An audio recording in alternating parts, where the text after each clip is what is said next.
ये क्या हो रहा है? नहीं, ये सब मिथ्या है। ये मिथ्या है। ये मिथ्या तुम्हारा अहंकार है दुर्योधन। मिथ्या ये सभा है। सत्य तो वो है जो तुम कभी समझ ही नहीं पाए। वो सत्य जो मैंने अभी तुम्हें दिखाया।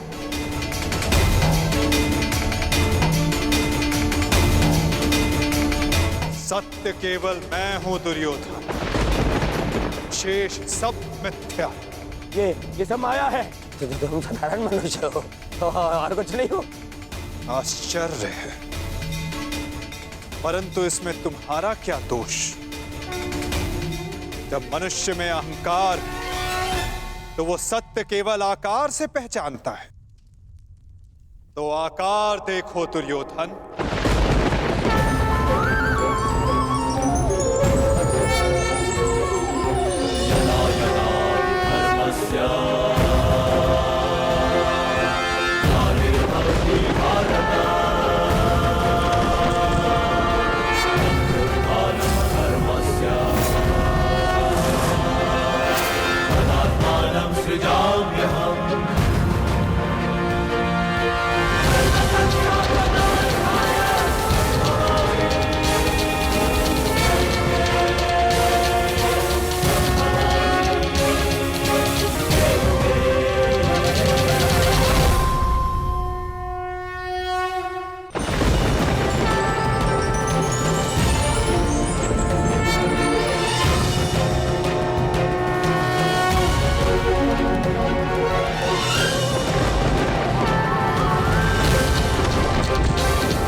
मैंने शांति दी दुर्योधन, और तुमने स्वीकार नहीं की। मैंने मैत्री दी, परंतु अपने अहंकार के आगे तुम्हें मैत्री का मूल्य समझ नहीं आया।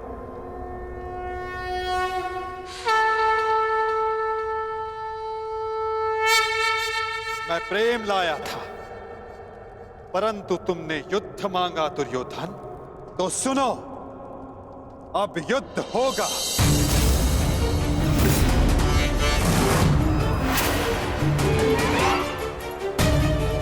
मैं जीवन का संदेश लाया था, तुमने मृत्यु का विकल्प चुना, तो मैं मृत्यु दूंगा।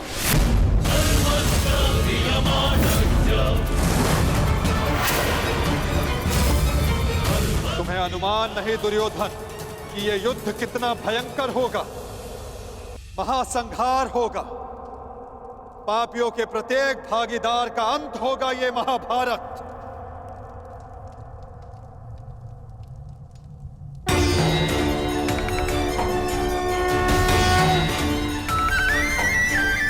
श्री कृष्ण गोविंद हरे मुरारी, हे नाथ नारायण वासुदेवा।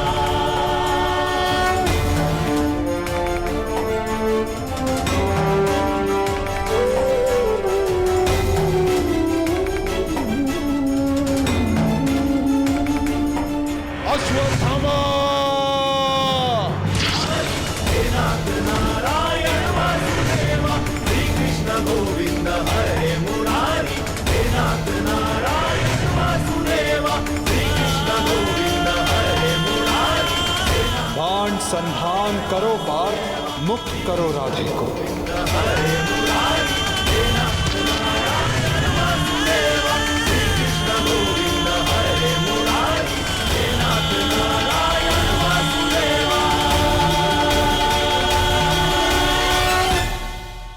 सभा में इतनी शांति क्यों है? कोई बताएगा मुझे, आखिर हो क्या रहा है? सत्य देखने के लिए तन के दृष्टि की नहीं, मन के दृष्टि की आवश्यकता होती है धृतराष्ट्र।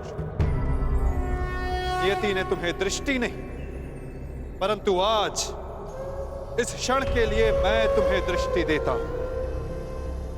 कदाचित तन की दृष्टि से देखकर तुम मन की दृष्टि का सत्य समझ पाओ धृतराष्ट्र।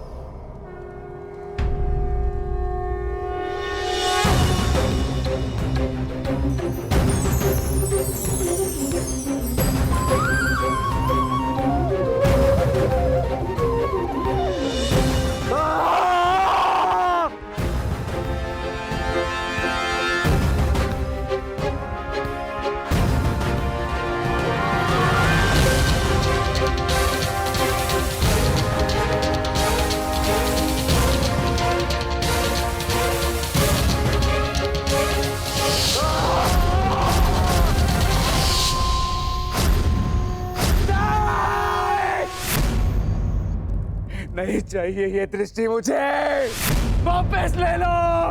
ये क्या अनर्थ दिखा दिया मुझे। वासुदेव, ले लो, वापस ले लो।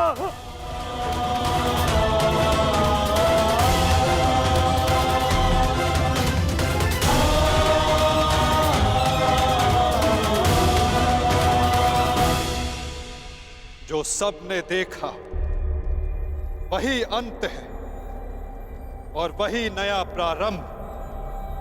परंतु ये आप सबको स्मरण तब होगा जब ये वास्तविक में आप सबके साथ घटित होगा।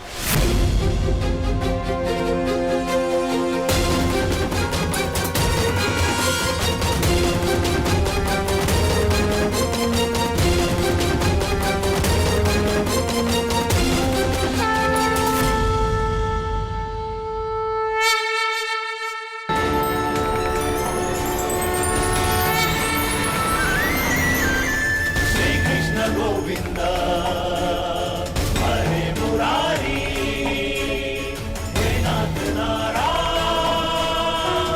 वासुदेवा। श्री कृष्ण गोविंद हरे मुरारी, हे नाथ नारायण वासुदेवा। मैं वासुदेव इस महायुद्ध, इस महाभारत की घोषणा करता हूं।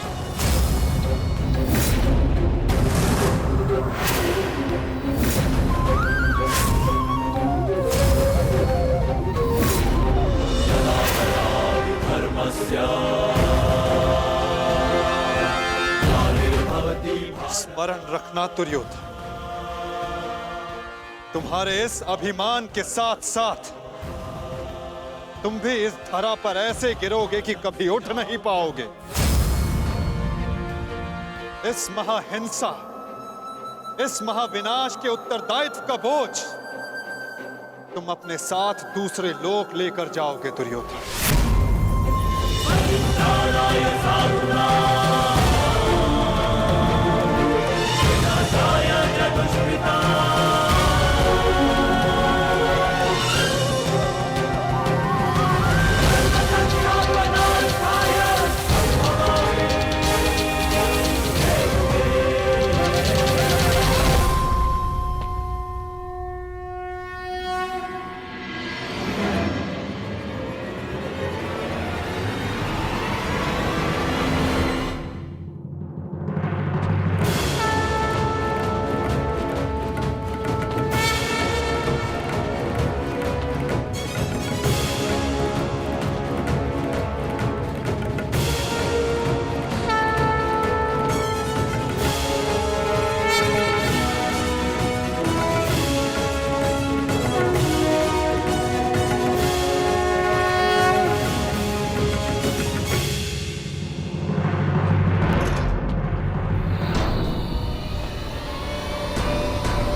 केशव,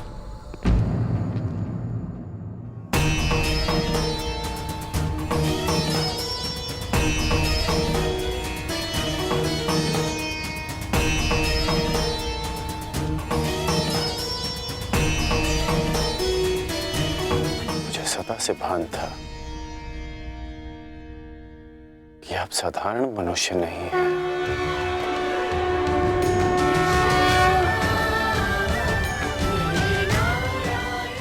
परंतु आज जो मैंने देखा उसके पश्चात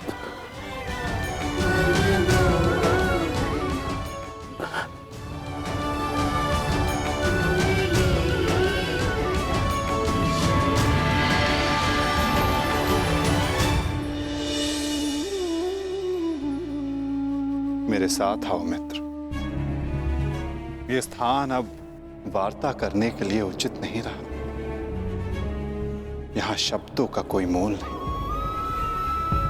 यहां शब्द केवल सुने जाते, समझे नहीं जाते। आओ मेरे साथ।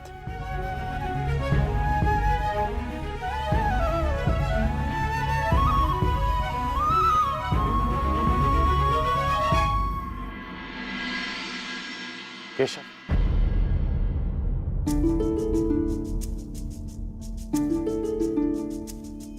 शांति न्याय एक बार आप मेरे सारथी बने थे, आज ये गौरव मुझे दीजिए केशव। बुद्धि कर्म प्रीति में। तुम्हें सारथी के रूप में पाकर गौरवान्वित तो मैं हो जाऊंगा मित्र। कृष्णा कहो या कर्ण कहो, है दोनों एक समान। ठीक है। कृष्णा कहो या कर्ण कहो, है दोनों एक समान।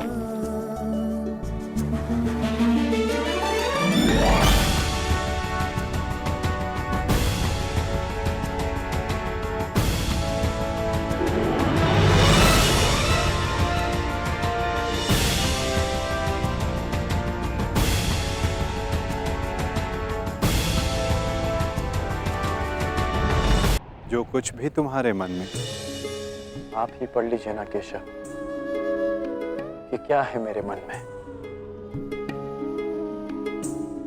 मैं तुम्हारा मन पढ़ सकता हूं मित्र, परंतु जैसे कि मैंने पहले भी कहा था, मुझे तुम्हारे मुख से सुनना अच्छा लगता है।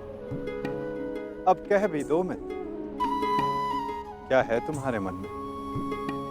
इस समय जो मेरे मन में चल रहा है वो ये है कि आपने मुझे पांडवों के पक्ष में आने का प्रस्ताव दिया था। हाँ, और तुमने उस प्रस्ताव को अस्वीकार कर दिया था। हाँ, परंतु मैंने कभी नहीं सोचा था कि मेरा ये निर्णय मुझे आपके विपक्ष में खड़ा कर देगा केशव। आपको तो युद्ध का परिणाम पता है ना केशव। किसी अनहोनी के होने से पहले उसका ज्ञात हो जाना, क्या वो आपको पीड़ा नहीं देता केशव? मनुष्य संतोष से इसलिए जीता है क्योंकि वो नहीं जानता कि अगले पल क्या होने वाला है। वो नहीं जानता कि वो जीवित रहेगा या वो मर जाएगा। परंतु यदि उसे ज्ञात हो जाए कि अगले पल क्या होगा या वो कब मर जाएगा, तो आपको नहीं लगता कि उसके आने वाले पल भय और चिंता में बीतेंगे?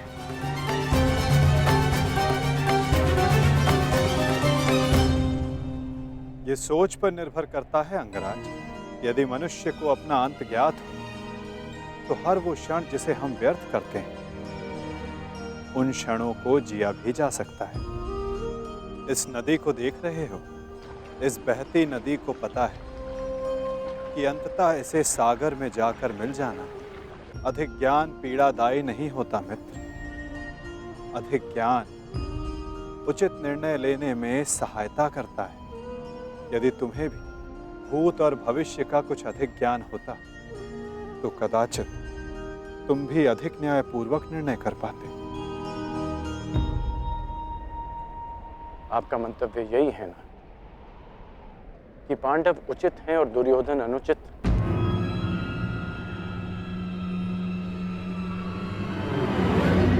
क्षमा कीजिएगा, परंतु मैं आपकी इस बात से सहमत नहीं हूं।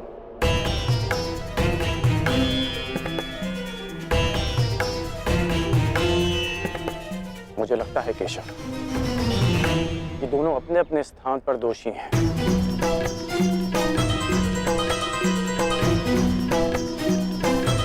और इसी कारण से दोनों अपनी अपनी दृष्टि में निर्दोष और सही हैं। यदि दोनों ही दोषी हैं, तो तुम निष्पक्ष क्यों नहीं हो जाते मित्र? क्योंकि मुझे लगता है कि दुर्योधन युधिष्ठिर से कहीं अधिक सक्षम शासक सिद्ध होगा।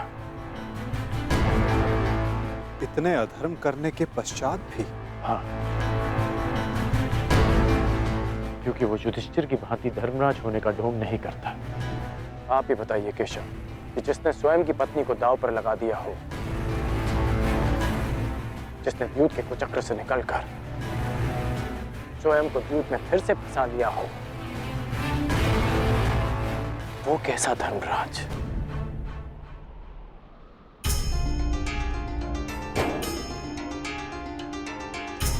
युधिष्ठिर की असमर्थता के कारण राजकुमार युधिष्ठिर, मेरे शौंड की रक्षा कर लीजिए।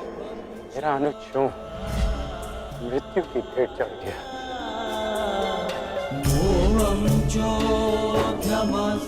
जब मुझे सूतपुत्र कहकर रंगभूमि की स्पर्धा में भाग लेने के लिए अयोग्य घोषित कर दिया गया था, राजकुमार के साथ द्वंद्व की अनुमति एक सूतपुत्र को नहीं दी जा सकती।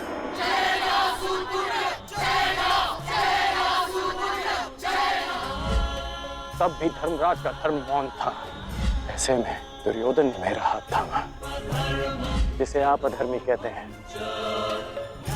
आज मैं अंगराज हूं, परिवर्तन के लिए खड़ा हूं, वो केवल दुर्योधन के कारण। केशव, मैंने कहा था ना, यदि तुम्हें तनिक अधिक ज्ञान होता तो तुम उचित निर्णय ले पाते मित्र।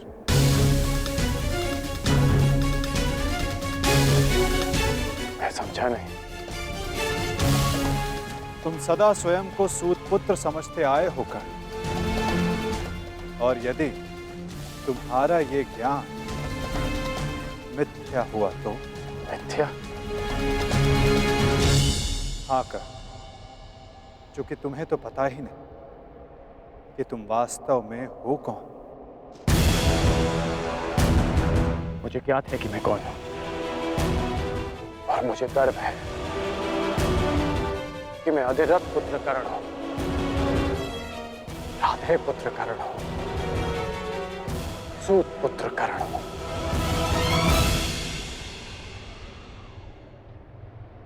तुम राधे नहीं हो अंगराज, तुम अधिरथ पुत्र नहीं, तुम सूत पुत्र नहीं।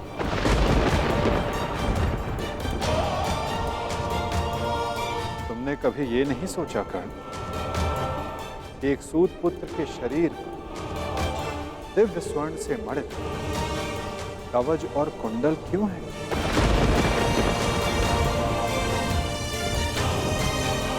तुम्हारे मन में यह प्रश्न कभी नहीं उठा कि एक साधारण से सारथी के पुत्र के पास ये कवच और कुंडल क्यों है?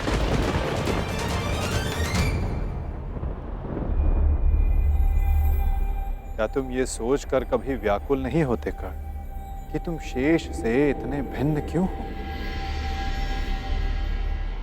तुम सूर्य पुत्र कर्ण, सूर्य पुत्र कर्ण, सूर्य पुत्र कर्ण, सूर्य पुत्र कर्ण।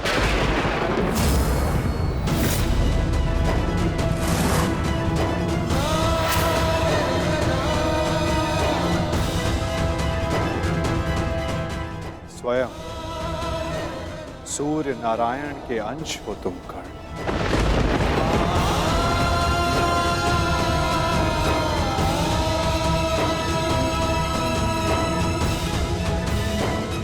यह सत्य है, मेरे पिता अधिरथ हैं, और मेरी माता राधा। सत्य से भागो मत कर्ण, और सत्य यही है कि अधिरथ तुम्हारे पालक पिता हैं। तुम उन्हें गंगा किनारे मिले थे, कभी सोचा नहीं कि क्यों सूर्य का तेज तुम्हारे मुखमंडल पर रहता है?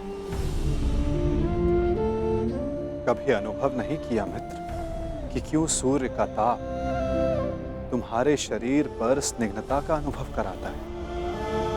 तब भी समझ नहीं आया तुम्हें जब दिग्विजय करते समय पांचाल युद्ध में क्यों शत्रु पक्ष पर सूर्य देव का ताप बरस रहा था? चूंकि तुम अधिरथ पुत्र नहीं, तुम सूर्य देव का आशीर्वाद हो कर्ण।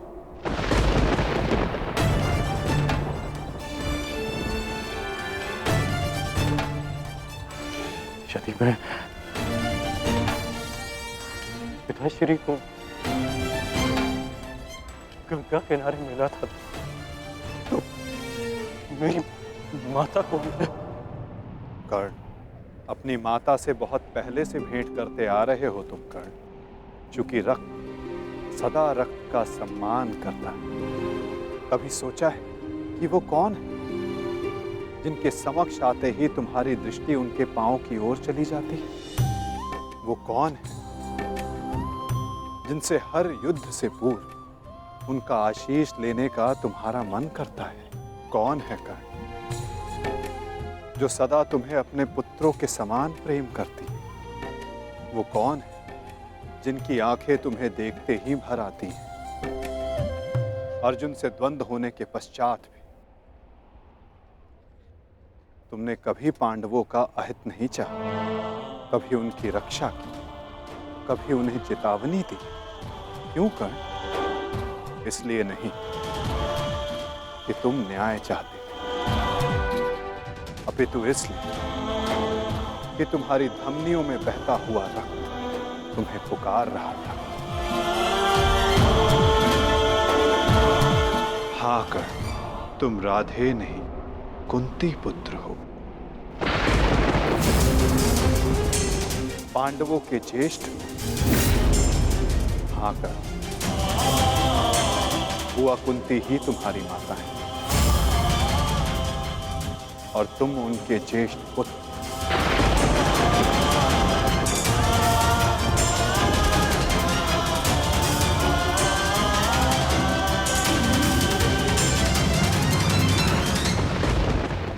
ये सत्य नहीं है। कह दीजिए केशव कि ये असत्य है। आप चाहते हैं ना कि मैं पांडवों के पक्ष में हो जाऊं, अपने मित्र का साथ छोड़ दूं, इसलिए आप मेरे साथ छल कर रहे हैं। हाँ, आप छल कर रहे हैं मेरे साथ। यदि मेरा कथन तुम्हें छल लगता है मित्र, तो जाओ स्वयं उनसे जाकर पूछो जिनके नाम से तुम संसार को अपना परिचय देते। भद्र, अधिरथ और देवी राधा से जाकर पूछ लो।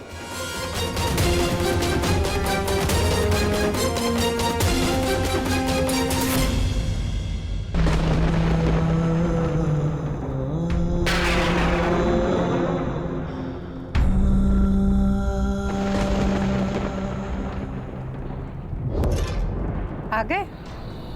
उचित समय पर पहुंच गए। आओ भीतर आओ।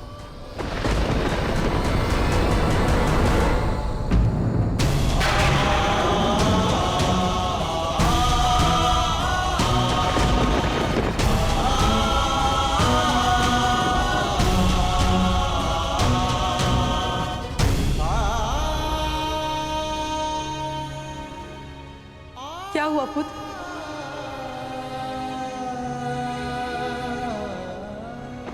तुम राधे नहीं हो अंगराज, तुम सूर्य पुत्र कर्ण हो।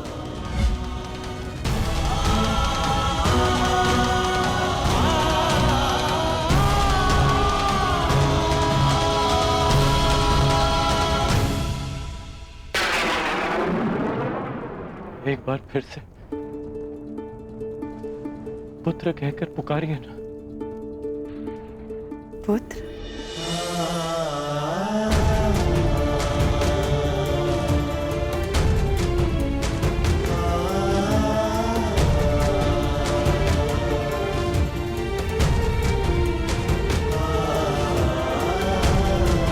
क्या हुआ पुत्र? तुम इतने व्यथित क्यों हो? क्या हुआ?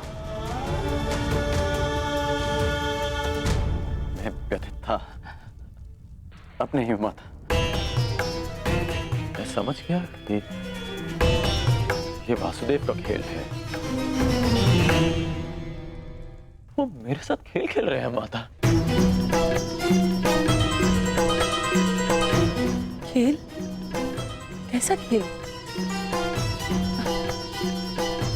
क्या विनोद किया केशव ने?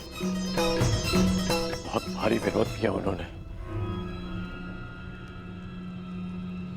उनका कहना है कि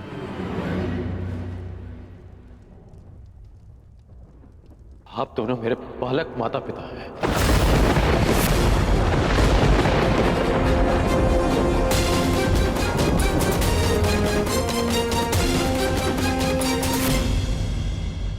मैं पिताश्री को गंगा तट पर मिला था।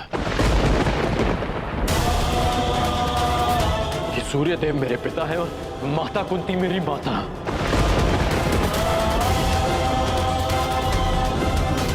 परंतु मुझे विश्वास है कि यह सत्य है।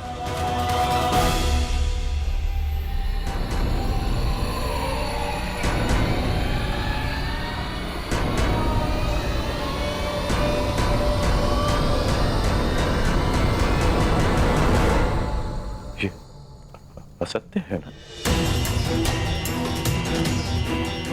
मैं आप ही का पुत्र हूं।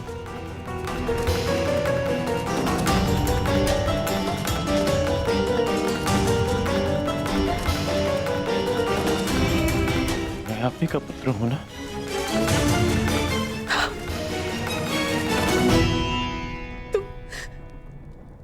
तुम मेरे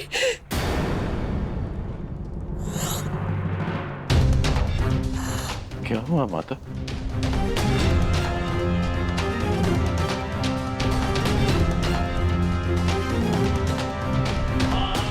क्या हुआ पिताश्री?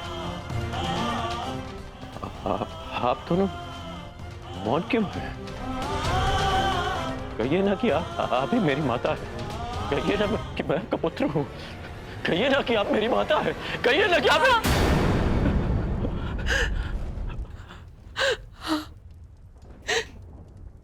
मैं तुम्हारी माता हूँ।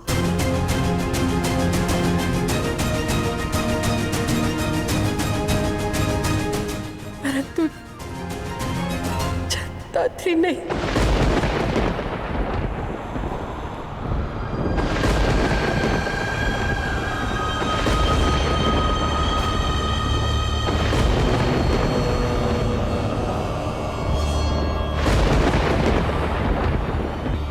मैंने तुम्हें जन्म नहीं दिया।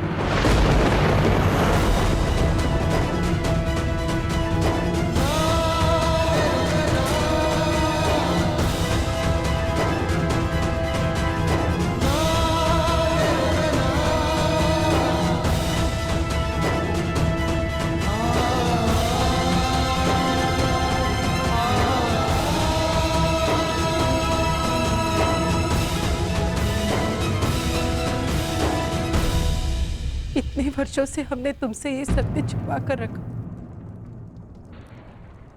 कि देवी कुंती तुम्हारी माता है। इसी कारण हम न तुम्हें धनुर्विद्या सीखने देना चाहते थे और न रणभूमि में जाने देना चाहते थे, क्योंकि देवी कुंती तुम्हारी जन्मदात्री है। केशव ने तुमसे कदाचित असत्य नहीं कहा।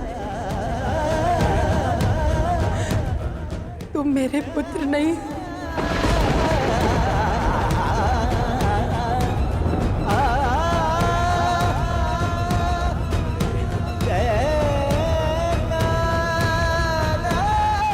मैं तुम्हारी माता नहीं हूं।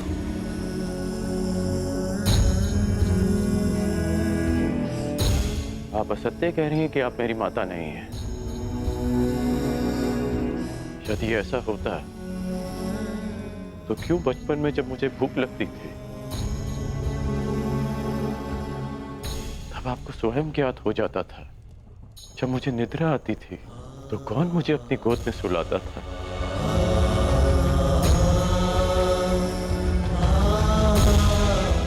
आप ही ना। जब मैं शिक्षा पूर्ण कर घर वापस लौटा तो आपको बिना ज्ञात हुए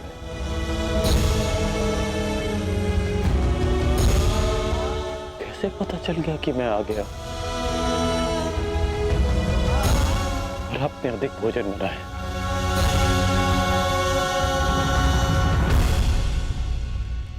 क्यों मेरे राज्याभिषेक पर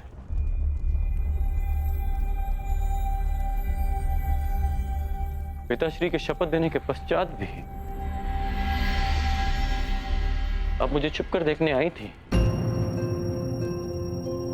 जब मैं अंग जा रहा था? तब क्यों मुझे परिवर्तन का आशीष दिया?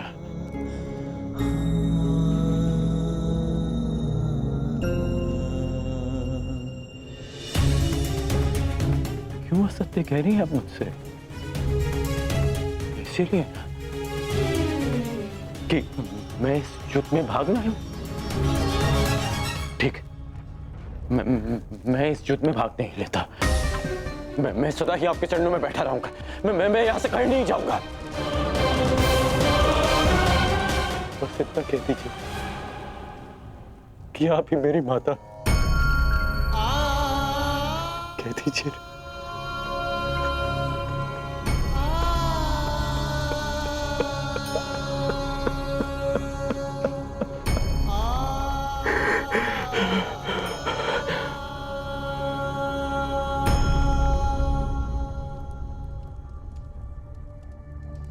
आपके अश्रुओं ने और आपकी चुप्पी ने सत्य सामने ला दिया। धर्मं च लोभं च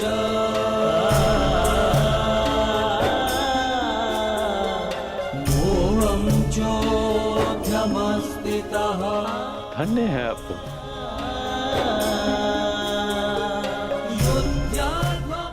किसी और की संतान इतना प्रेम दे।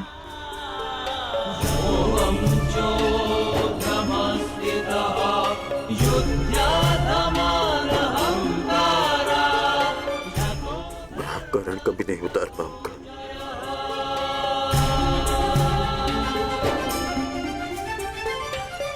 अब मेरा सत्य भी सुन लीजिए। मैं सदा प्राधिकरण ही कहलाऊंगा।